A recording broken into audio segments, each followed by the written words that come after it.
Okay, so we got a swing here on a carousel that is spinning, and its base on the top equals 8 meters, and the length of the metal string, which we are gonna not think about its mass, is 2.5 meters at an angle of 28 degrees, while the swing only has a weight of 10 kilograms. So what we need to do here is calculate the speed at which the swing is spinning around the circle. So in order to do this, we know a bunch of things. First of all, we know that the centripetal acceleration equals the velocity squared divided by the radius, which we are going to calculate right now.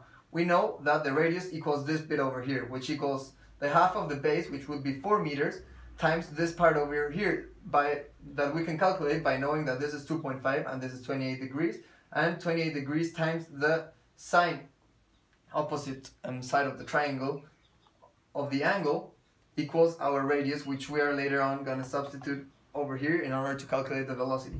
So how do we get these two equations? They are simple Newton's second law. So in the y direction, we got that the cosine of the angle equals the weight, because it's not really accelerating in this direction. And in the x direction is a little more interesting. We got that the tension times the sine of the angle, because it's the opposite side, equals m times acceleration, and we know that acceleration equals v squared divided by the radius, which we already have. So we got that the tension times the sine of the angle equals mv squared divided by the radius. So what we can do now in order to calculate the velocity without doing too much is simply subtract this one and divide this one with this one, and this we will do as follows: t sine of the angle divided by t cosine of the angle equals m times v squared divided by r divided by mg.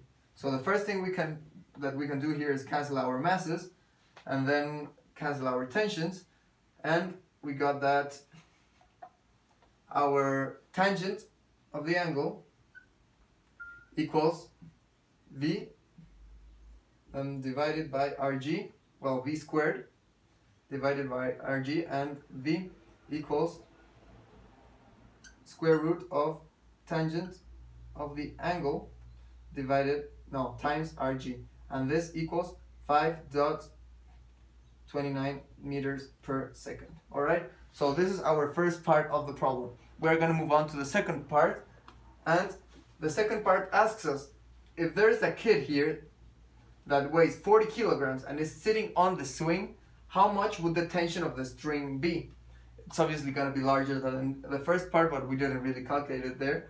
So we have to first get our new mass. Our new mass equals 10 kilograms plus 40 kilograms, which equals 50 kilograms. And then with one of these two equations, which we already kind of have, we can calculate it pretty easily. So let's use this one because we don't need to calculate our new speed or whatever. So we got that our tension equals 50 times 9.81 divided by the cosine of the angle, and this will give us a tension of 555 newtons. And that's it.